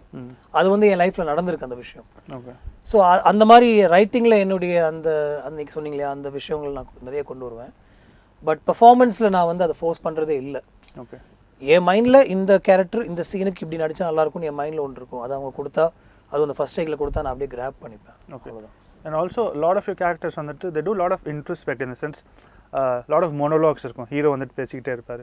Do you also do something like that when you work? Yeah, I think there's a constant voice in my head always. Okay. அது first படத்துலேருந்தே in fact நான் அதுலேருந்து avoid பண்ணி வேறு ஸ்டைலில் போகலான்னா கூட என்னுடைய writing ஆட்டோமேட்டிக்காக அதுக்குள்ளே போயிடும். ஓகே. இன்ஃபேக்ட் தனுஷ் படத்தில் அது பண்ணவே கூடாது அப்படின்னு நினச்சிட்டு ஒரு ஸ்கிரிப்ட் எழுத ஆரம்பித்தேன். இது அப்போ தனுஷ் படம் இல்லை, அப்போ அது ஒரு ஸ்கிரிப்ட். பட் ஆட்டோமேட்டிக்காக இது வரைக்கும் இல்லாத அளவுக்கு அந்த படத்தில் it's describe by voice overs. ஒரு usually voice overs describe a feel ஒரு இல்லை, இதில் வந்து அவன் திரும்பி பார்த்தான், அந்த பொண்ணு வந்துச்சு அப்படின்னு அந்த மாதிரி இருக்கும். அந்த லெவலுக்கு ஒன்று ட்ரை பண்ணியிருக்கேன் ஆக்சுவலாக. ஓகே, அந்த வாய்ஸ் ஓவரே இன்னும் கொஞ்சம் கிராக் பண்ணி வேற ஒரு லெவலில் ட்ரை பண்ணியிருக்கேன். Okay, so this is constant voice in my head. அதோடைய ஒரு ரிஃப்ளெக்ஷனாக தான் இருக்கும்னு நினைக்கிறேன். Okay, but don't you feel நாளைக்கு நீங்கள் இந்த மாதிரி பண்ணும்போது when audience see your film இந்த மாதிரி விஷயங்கள் இல்லாதனால these tropes that very recurring in your film பார்க்கும்போது ஒரு ப்ராப்ளி கௌதம் படம் இல்லையோ அப்படின்னு ஒரு கொஸ்டின் மார்க் கூட இருக்கும். So do you realize that? சரி, ஐ வாண்ட் நார்மலாக யூஸ்வலாக பண்ணுறதுலேருந்து பிரேக் பண்ணும் அப்படின்னு தான் நினச்சிட்டு இருப்பேன். பட் என்ன அறியாமல் சில விஷயங்கள் ஆட்டோமேட்டிக்காக அதுக்குள்ளே வரும். அண்ட் என் கூட இருக்கிறவங்க சொல்லுவாங்க அதை அவங்க எதிர்பார்ப்பாங்க, பரவாயில்ல அப்படின்னு அவங்க சொல்லுவாங்க. எனக்கும் அந்த ஒரு பேட்டர்னுக்குள்ளே இருக்கணும் அப்படின்னு. இப்போ கேர்ள்ஸுடைய காஸ்டிங், அவங்களுடைய க்ளோத்ஸ், அவங்க பேசுகிற விதம், அவங்களுடைய ஜென்ரல் கேரக்டரைசேஷன் நீங்கள் பார்த்தீங்கன்னா எல்லாருக்குமே ஒரே மாதிரி தான் இருக்கும். It's probably the kind of women that I've met and known. நீங்கள் ஜோதிகாலேருந்து த்ரிஷா, என்னை அறிந்தால் வரைக்கும் சும்மா எடுத்துகிட்டு பார்த்தீங்கன்னா நிறைய சிமிலாரிட்டிஸ் இருக்கும். அவங்க பேசுகிற விதமும், அவங்க போல்டான அவங்க சொல்கிற அந்த ஒப்பீனியன்ஸும். அந்த ஃபெமினிஸ்டாக நான் சொல்ல, but they have mind of their ஓன்ற மாதிரி இருக்கும். நிறைய தமிழ் சினிமாவில் நிறைய ஹீரோயின்ஸ் அந்த மாதிரி அவங்க ட்ரீட் பண்ணுறது இல்லை. I think these are probably reflections of women that I've met and I've known நினைக்கிறேன். So okay, so do you have any plans of reviving Yohan? இப்போ நீங்கள் யோகன் விஜய்க்கு நரேட் பண்ணும்போது அப்போது அதுக்கப்புறமா வந்து அவர் கமர்ஷியல் செக்டர்லேயே வித்தின் த கமர்ஷியல் ஸ்பேஸில் நிறைய படங்கள் பண்ணிட்டார். லைக் துப்பாக்கி, கத்தின்னு சொல்லிட்டு டிஃப்ரெண்ட்டாக நிறைய ஸ்டோரிஸ் பண்ணிட்டார். இப்போ வந்து உங்களுக்கு தோணுதா விஜயோட சாய்ஸ் ஆஃப் ஃபிலிம்ஸ் அதுக்கப்புறம் நிறைய மாறி இருக்குது, ஸோ இப்போ அவர் வச்சு பண்ணலாம் அப்படின்ட்டு ஏதாவது யோசிச்சிருக்கீங்களா? இல்லை, பண்ணால் நல்லா இருக்கும்னு தெரியும் எனக்கு. But obviously with Vijay it's a different ball game. கண்டிப்பாக நடக்கும், நடக்காமல் இருக்காதுன்னு தெரியும் எனக்கு. அவர்கிட்ட ஒரு ஃபுல் ஸ்கிரிப்ட் விஷுவலாக அவருக்கு சொல்லணும்.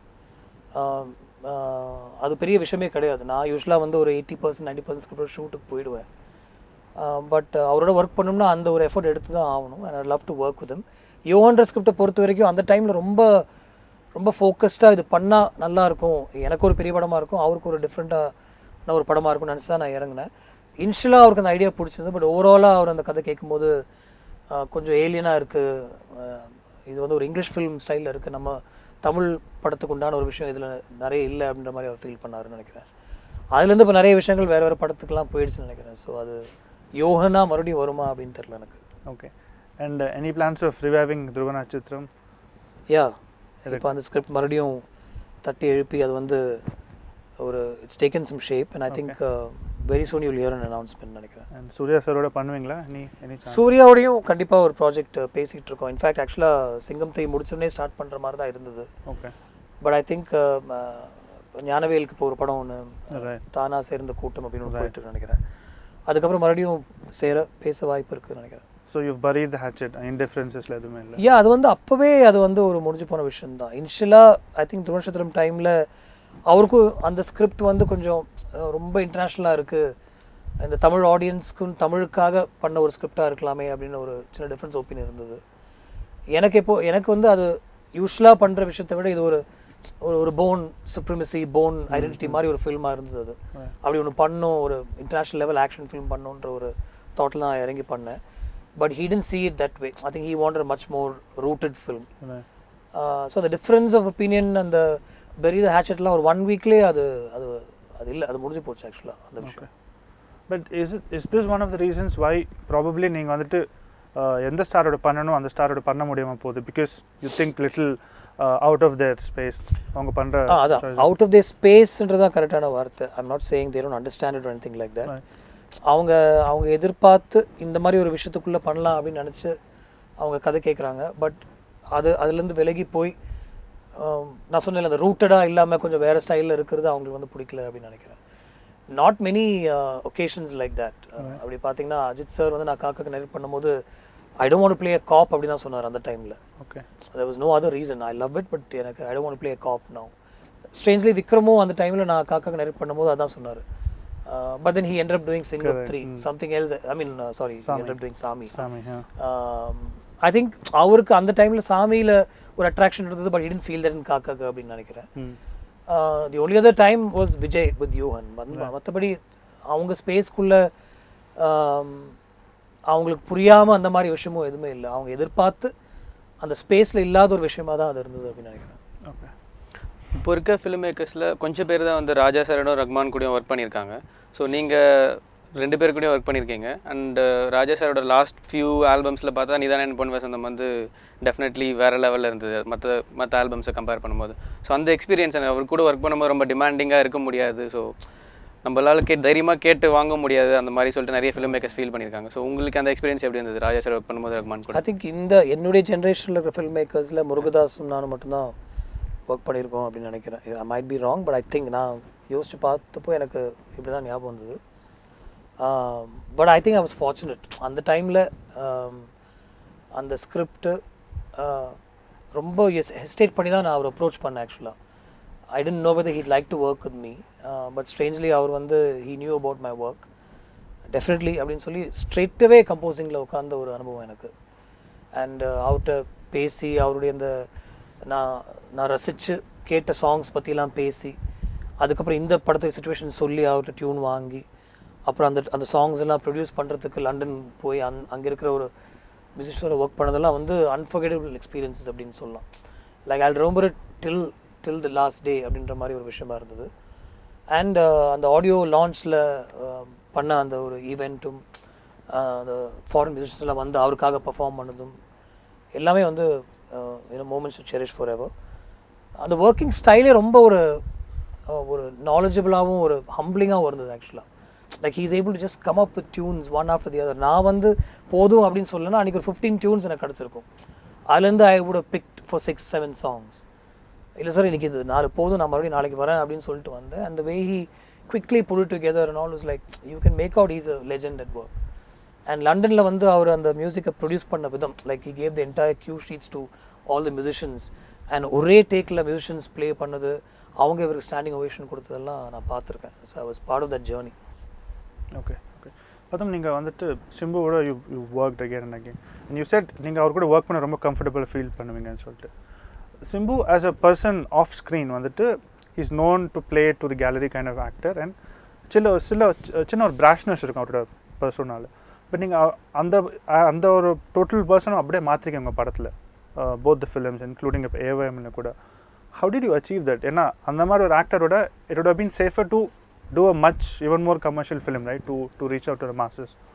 I think next time onwards I'll do that. நம்ம ஏற்கனவே பேசணும், this is my most commercial film அப்படின்னு நினைக்கிறேன், especially the climax and the second half and all that. இந்த படத்துலேயும் சரி என்ன தாண்டி வருவாயிலும் சரி அந்த ஒரு ஸ்கிரிப்டுக்குள்ளே இருக்கிற ஒரு மீட்டரில் தான் அவர் பண்ணியிருக்காரு. ஆக்சுவலாக இதில் இன்ஃபேக்ட் கொஞ்சம் மாசாக பண்ணுறதுக்கு ஒரு ஸ்கோப் இருந்தது. ஆனால் நான் சொன்ன மாதிரி என்னுடைய அந்த லைனுக்குள்ளேயே தான் அவர் இருந்தார், அது அவர் தாண்டல. And he understands that he is capable of anything.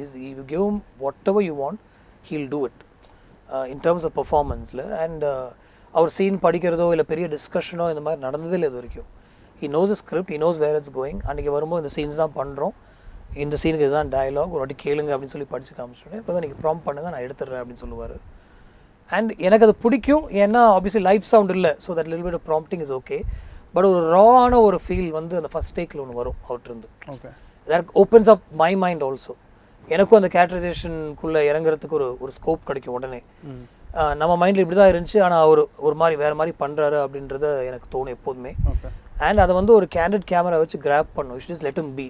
அவர் வந்து அந்த ரெஸ்ட்ரிக்ட்லாம் பண்ணவே கூடாது. You should let him give him some space, not in terms of camera. I'm saying just do whatever you want brother, இதுக்குள்ளே அப்படின்னு சொன்னால் அவர் ஒன்று பண்ணுவார். And I love that.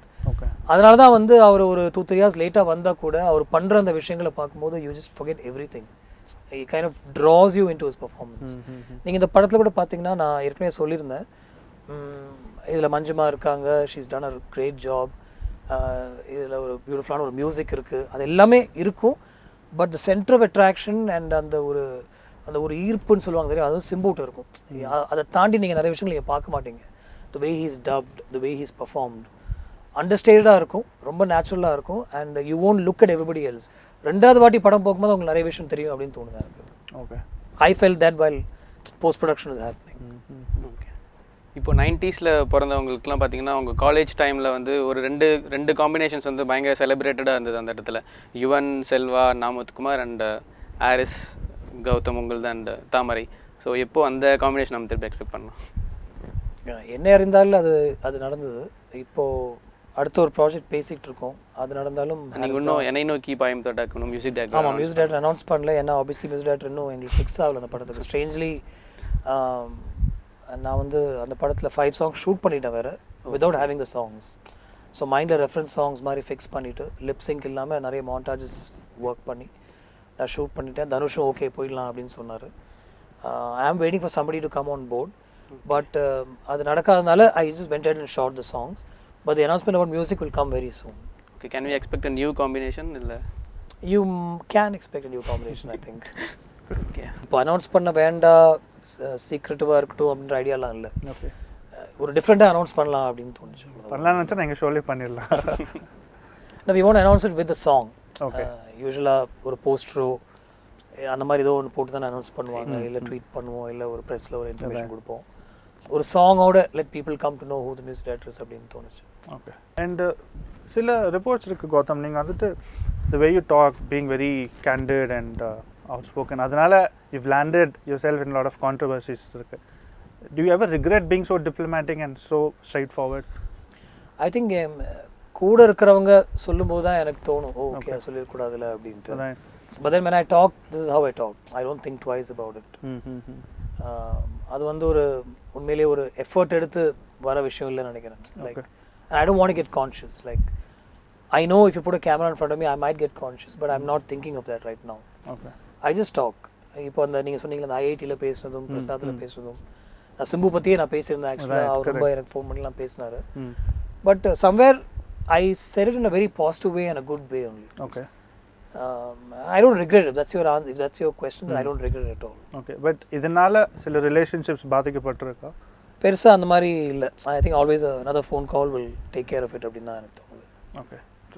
உங்களோட ஃபிலிம்ஸில் இப்போ சில டைலாக்ஸ்லாம் இங்கிலீஷில் இருக்குன்னு சொல்லிட்டு ஒரு சின்ன கம்ப்ளைண்ட் அந்த மாதிரி நிறைய வந்துட்டு இருக்கும். பட் ஸ்டில் உங்களுக்கு நிறைய அந்த தமிழ் லைன்ஸும் ரொம்ப பாய்க்னண்ட்டாக அந்த லிரிக்ஸ்லாம் இருக்கும், டைட்டிலும் இருக்கும். அதை நிறைய பேர் மறந்துடுறாங்க. பட் ஸ்டில் இப்போ உங்களுக்கு வந்து லிட்ரேச்சருக்கும் தமிழ் லிட்ரேச்சருக்கும் இந்த சினிமாக்கும் இந்த கேப்பில் ஏதாவது நீங்கள் ஏதாவது படம் பண்ணலான்ட்டு நினச்சிருக்கீங்களா? லிட்ரரி நாவல்ஸ் ஏதாவது? ரைட்டிங் வந்து நம்ம யதார்த்தமாக பேசுகிற ஒரு ஸ்டைலில் தான் நான் எழுதியிருக்கேன் இது வரைக்கும். வேணும்னே இங்கிலீஷ் வைக்கணும், இல்லை இந்த ஸ்டைல் தான் ஃபாலோ பண்ணணும் அப்படின்றது தான். இன்னும் நான் டப் பண்ணும்போது இந்த இடத்துல ஓகே இங்கிலீஷில் பேசுகிற அது மாற்றிடலாமா அப்படின்னு தோணும். But I step back because நம்ம பேசும்போதே நேச்சுரலாக அது வரும் அப்படின்ற ஒரு விஷயத்தில் அது பண்ணுறது தான். நான் இன்ஃபேக்ட் சீன் எழுதும்போது I say the whole lines to myself. நான் குவைட்டாக எதை பற்றியும் பேசாமல் நான் எழுதுறதே இல்லை. அந்த சீன் எழுதும்போதே I speak for the girl and for the guy, go back and speak for the girl. இதில் அந்த பையன் எப்படி பேசுவான், அந்த பொண்ணு எப்படி பேசுவான்றதை ரிஹர்ஸ் பண்ணி தான் நான் எழுதுவேன். It comes very naturally to me.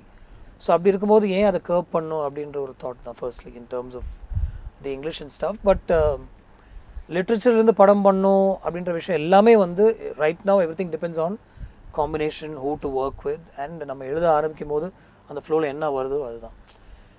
Ready material யாராவது எடுத்துகிட்டு வந்து கொடுத்தாங்கன்னா அதுலேயும் ஒரு ஸ்க்ரீன் பிளே உட்காந்து ஒர்க் பண்ணும் இல்லையா. You can just make some material just like that. So அதுக்கு அந்த எஃபர்ட் எடுத்து நம்மளே எழுதலாமே அப்படின்ற ஒரு தாட்டில் தான் இன்னும் போயிட்டுருக்கு. But yes, I'd love to make something historical or from literature or something that's period and stuff like that in Tamil. ரிவ்யூஸில் இப்போ ரீசெண்டாக எல்லா ரிவ்யூஸ்லையும் பார்த்தீங்கன்னா எடிட்டிங் பற்றி அந்த ஆஸ்பெக்ட் பற்றி பேசும்போது ஷார்ட் ரன்னிங் டைம் இருக்குது, racy cuts, he could have used scissors அந்த மாதிரி சொல்லிட்டு ஈஸியாக முடிச்சிடுறாங்க. பட் இப்போது என்ன நடக்குதுன்ட்டு யூஸ்வலாக இப்போ ரிவ்யூவருக்கும் சரி ஒரு கிரிட்டிக்காக இருந்தாலும் சரி எக்ஸாக்டாக எடிட்டேபிள் என்ன நடக்குது, யாரோட கான்ட்ரிபியூஷன் அங்கே அதிகமாக இருக்குது, டேரக்டர் என்ன சொல்லி மாற்றிருக்காரு, அந்த ஆஸ்பெக்டை கரெக்டாக பார்க்க முடியல. ஸோ நீங்கள் ஆந்தனி கூட நிறைய ஃபிலிம்ஸ் ஒர்க் பண்ணியிருக்கீங்க. ஏதாவது ஒரு இன்சிடென்ட் கேன் யூ ரீகால், எந்த இடத்துல உங்களை ரொம்ப சர்ப்ரைஸ் பண்ணி காமிச்சிருக்காரு எடிட்டேபிள்?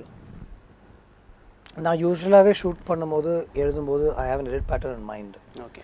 ஆனால் நான் எடிட்டிங் உட்காரும்போது ஆட்டோமேட்டிக்லி ஒரு ஃபஸ்ட்டு யூஸ்வலாக என்ன ஆகும்னா அசிஸ்டன்ஸ் வந்து செட் பண்ணி வைப்பாங்க படத்தை for the editor to edit. என்னுடைய டீம் உட்காரும், எடிட்டரோட டீம் உட்காருவாங்க, ஒரு ஆர்டர் போட்டிருப்போம் இல்லையா, சீன் ஆர்டர். அவங்க அதில் பேஸ் பண்ணி ஒரு அசம்பிளி மாதிரி ஒன்று செட் பண்ணிவிடுவாங்க. ஸோ அவர் படம் பார்க்கும்போது இந்த ஆர்டர் தான் அப்படின்னு அவருக்கு தெரியும். Then I'll start to physically edit like in points and out points and then அதில் ட்ரான்சிஷன்ஸ்லாம் ஒர்க் பண்ணுவார். I let him be. நான் வந்து எனக்கு இப்படி வேணும், இந்த டேக் இல்லைங்க கட் பண்ணுங்கன்றதெல்லாம் நான் எதுவுமே இது வரைக்கும் அவரோட எல்லா படமும் நான் பண்ணியிருக்கேன், இது வரைக்கும் சொன்னதே இல்லை. டேக் நம்பர் 6 என்னோடய எசன்ஸ் மார்க் பண்ணி வச்சுருந்தா கூட அந்த ஃபைனல் டேக் தான் என்னை பொறுத்த வரைக்கும் நல்ல டேக்கு. பட் அவர் எல்லா டேக்கும் பார்த்துட்டு ஒரு டேக் அவர் ஃபீல் பண்ணி நல்லா இருக்குன்னு சொன்னோன்னா ஐ லெட் ஹிம் பி. ஏன்னா எனக்கும் ரொம்ப என்னுடைய மைண்ட்லேருந்து நான் நினச்சதுலேருந்து ரொம்ப வித்தியாசமாக போனால் தான் நான் சொல்லுவேன் இப்படி இல்லை கொஞ்சம் இப்படி இருக்கலாமா அப்படின்ட்டு. And I always expect one pattern from him. அவர் ஏதாவது ஒன்று பண்ணுவார் அப்படின்றத வெயிட் பண்ணுவேன். அவர் பண்ணலன்னா ஐல் பி டிசப்பாயிண்டட். ஸோ இது வரைக்கும் எல்லா படத்துலையும் கண்டிப்பாக அவர் ஏதோ ஒன்று பண்ணுவார். Especially songs. இப்போ நான் இந்த சாங் என் மைண்டில் இருக்குது, பட் நீ ஒன்று பண்ணு மச்சான் அப்படின்னு சொன்னால், இப்போ இந்த படத்தோட பார்த்தீங்கன்னா ராசாலி என்ற பாட்டு நான் ஃபுல்லாக ஷூட் பண்ணி அது ஒரு அசம்பிளி மாதிரி ஒன்று கொடுத்து, இதில் நீ இதுதான் பேட்டர்ன், இங்கேருந்து இங்கே போகிறாங்க, இங்கேருந்து இங்கே போகிறாங்க, அன்றைக்கி நைட் இங்கே தங்குறாங்க, இது நடக்கணும் அப்படின்ற ஒரு ஸ்டோரி அதுக்குள்ளே இருக்கும். அதுக்குள்ளே ட்ரான்சிஷன்ஸ் அண்ட் வாட் ஷார்ட்ஸ் யூசஸ்ன்றது ரொம்ப பியூட்டிஃபுல்லாக அவருடைய ஸ்டைல் ஒன்று பண்ணி கொடுத்தேன். நான் ரொம்ப காக்கன்ற படத்துலாம் ஃபஸ்ட் வாட்டி ஒர்க் பண்ணோம். I know from before. அதில் வந்து ஸ்கிரிப்ட்லேயே அந்த பாயிண்ட்ஸ் எல்லாமே இருந்துச்சு. பட் அதே மீறி ஒரு ஃபாஸ்ட்டாக ஒன்று பண்ணார் ஆக்சுவலாக. That surprise me. பட் நான் ரொம்ப ஆச்சரியப்பட்டது வேட்டையாடு விளையாட்டில் அந்த ஒரு கற்கன்ற ஒரு சாங் தான் ஆக்சுவலாக. சரி, அந்த சாங் வந்து we shot it as montages with lyrics and அந்த ஒவ்வொரு லிரிக்கும் தகுந்த மாதிரி தான் ஷார்ட் எடுத்தோம். பட் அந்த ஒரு அசம்பிளி அவரால் மட்டும்தான் பண்ணியிருக்க முடியும். ஏன்னா அது டைட்டில் சாங் வேறு. டைட்டில் சாங் நடுவில் ஒரு ஆக்ஷன் சீக்வன்ஸ் வேணும். அந்த இடத்துல டைட்டில்ஸ் வரக்கூடாது. மறுபடியும் அவருடைய மாண்டாஜஸ் வரும்போது டைட்டில்ஸ் வரணும் அப்படின்னு இந்த ப்ரீஃப் தான் அவர்கிட்ட சொன்னேன். ரொம்ப ஒரு அழகாக அவர் எடிட் பண்ணார். ரொம்ப ஒரு ஸ்டைலிஷாக எடிட் பண்ணார். அந்த சாங் பார்த்துட்டு தான் கமல் சாருக்கு இன்னும் இன்ட்ரெஸ்ட் வந்துச்சு. ஆக்சுவலாக அந்த படத்தில் இன்னும் பண்ணும், நிறைய பண்ணும் அப்படின்ற ஒரு ஃபீல் வந்தது. Is very good with trailers. அந்த படத்துடைய ஆந்தனியோட ஸ்பெஷாலிட்டி வந்து இந்த படம் இதுதான் அப்படின்னு சொல்லி ஒரு ட்ரெய்லர் கட் பண்ண சொன்னால் என்கிட்ட விட்டுரு அப்படின்னு சொல்லி ஒன்று பண்ணுவார். Is very good with that. So I look forward to a trailer also from Anthony. இப்போ வேட்டையாடு விளையாட்டு பற்றி பேசும்போது கமல் சாரோட any future collaborations? See, we would love to. There's no two ways about it. But obviously to work with Kamal sir, Rajni sir, the call has to come from them. நான் நிறைய முயற்சிகள் எடுத்திருக்கேன். ரஜினி சாரையும் மீட் பண்ணியிருக்கேன். கபாலிக்கு முன்னாடி நானும் narrate பண்ண ஒரு subject. But finally அவர் அந்த சப்ஜெக்ட் தான் பிக் பண்ணார் to make. Maybe he would have thought, என்னுடைய ஸ்கிரிப்டில் நிறைய ஆக்ஷன் இருந்தது, ஒரு ஸ்பேன் இருந்தது, நிறைய ட்ராவல் இருந்தது. It was a difficult film to shoot. And maybe he picked Kabali because he thought it might be an easier film to shoot for him. So finally that go ahead should come from them only. The initiative will come from me all the time. Right. Okay. நீங்கள் இப்போ உங்கள் படத்தில் travel பற்றி பேசுனீங்க. In fact even AYMல I think they go on a road trip. You enjoy travelling as a Yeah, absolutely. All the time. Okay. Chance கிடைச்சா I'd love to travel. Okay. And has that changed your perspective towards filmmaking and the approach la? Yeah, to a large extent. ஏன்னா firstly it's a getaway for me. most of my travel is எழுதுறதுக்காக தான் நான் எடுத்திருக்கேன் ஆக்சுவலாக. இந்த டைமில் எழுதணும் அப்படின்னு முடிவு பண்ணால் ஐ வில் ட்ராவல். அந்த ஏர்க்ராஃப்டில் உட்காந்து சீட் பெல்ட் ஸ்ட்ராப் பண்ண உடனே laptop will come out. And ஒரு தனிமையாக எங்கேயாவது உட்காந்து எழுதணுன்ற கான்செப்டே இல்லை எனக்கு. ஒரு பஸ்லிங் காஃபி ஷாப்ஸ்லேயோ இல்லை அந்த ஒரு க்ரௌடட் ஸ்ட்ரீட்ஸ்லேயோ தான் உட்காந்து எழுதுவேன் யூஸ்வலாகவே.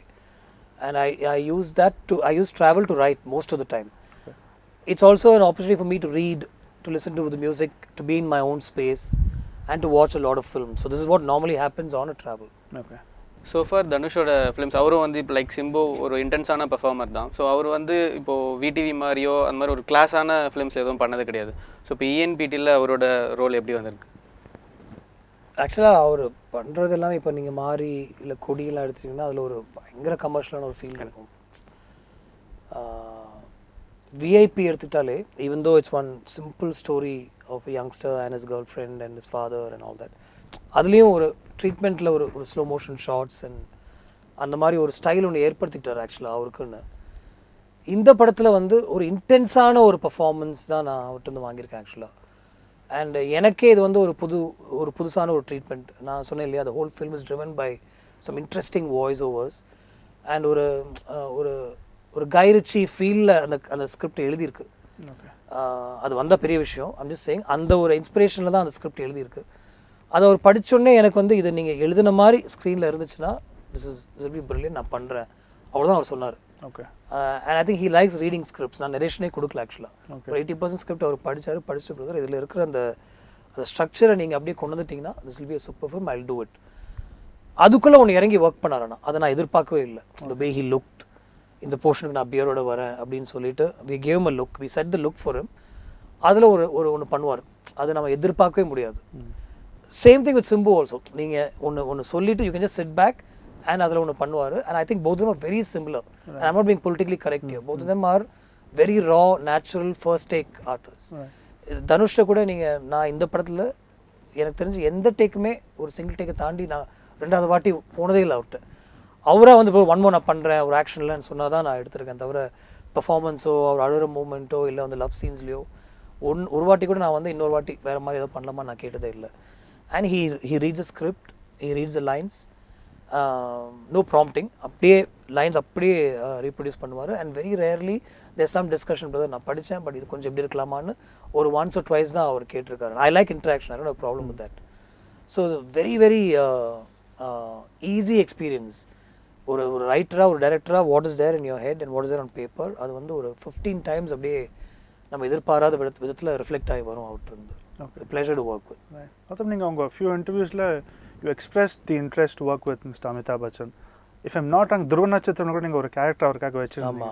So any possibility of working with him? Hopefully if அந்த ஸ்கிரிப்ட் வந்து ஒரு படமாக மாறிடுச்சுன்னா கண்டிப்பாக அதில் அவர் இருக்கணும் அப்படின்ற ஒரு நம்பிக்கையில் தான் ஒர்க் பண்ணிகிட்ருக்கேன் ஆக்சுவலாக. Okay, I am hoping I'll be able to narrate to him very soon. Okay. On that note, Gautham, thank you so much for joining on Cinema Pesalam. Thank you. And all the very best for Thank you so Achcham Yenbathu Madamaiyada.